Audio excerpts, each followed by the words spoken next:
bir mahallada boy bilan kambag'al qo'shni edi. Boyning qasri shunaqangi hashamatli va ko'rkam ediki, uning qo'shnisining uyi juda qiyin ahvolda, juda eski, juda nochor, boyning qasrini ko'rinishini kambag'al qo'shnining uyi buzib turardi. Shunaqangi shaharda ko'rsak, shunaqangi xonadonlar bor. Katta imoratlar oldida bir ko'rimsiz xunuk imoratlar bo'ladi, katta imoratni ko'rinishini buzib o'tiradigan. Shunaqangi holatlarga ko'zimiz tushgan. Shunda boy aytar ekan, kambag'al qo'shnini har zamonda ko'rganida, bir kun seni uyingni olib qo'yaman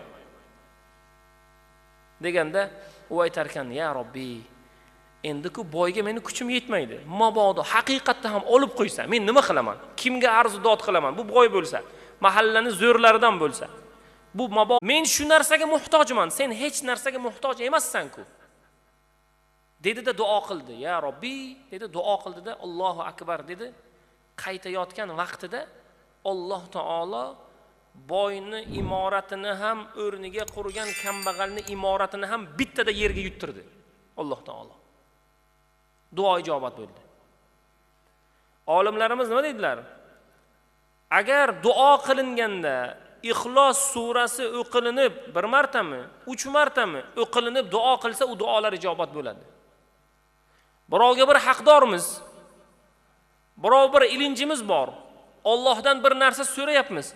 Birodar, avval nima qilinadi? Bozordan bir narsa sotib olish uchun nima qilinadi? Avval puli to'lanadi. Undan keyin narsa olinadi. Bizlar alhamdulillah Alloh taoloning o'zi fazl berdi. Bizlar nima qilamiz? Mana shu ishim. Birodar, dunyodan qarzdor bo'lib o'tmaslikning niyati bormi? Ixlos surasini ko'p o'qing. Soni muhimmi? Soni muhim. Xohlang 10 marta o'qing. Kim agar payg'ambar sollallohu alayhi va sallam aytadilar, Ixlos surasini kim agar 10 marotaba o'qisa, Alloh taolo unga yaxshilik beradi. Alloh taolo unga fazilat beradi. Man qara'a qul huvallohu ahad hatta yaxtimuha 10 marrat banallohu qasran fil jannah. Qarang hadisni. Payg'ambar sollallohu alayhi va sallam aytibdilar, Ahmadning musnadlarida, kim agar qul huvallohni 10 marotaba o'qisa, 10 ta o'qisa, Alloh taolo jannatda unga bir qasr barpo qiladi. Rasulullohdan so'rashdi, ey Rasululloh sallallohu alayhi va sallam,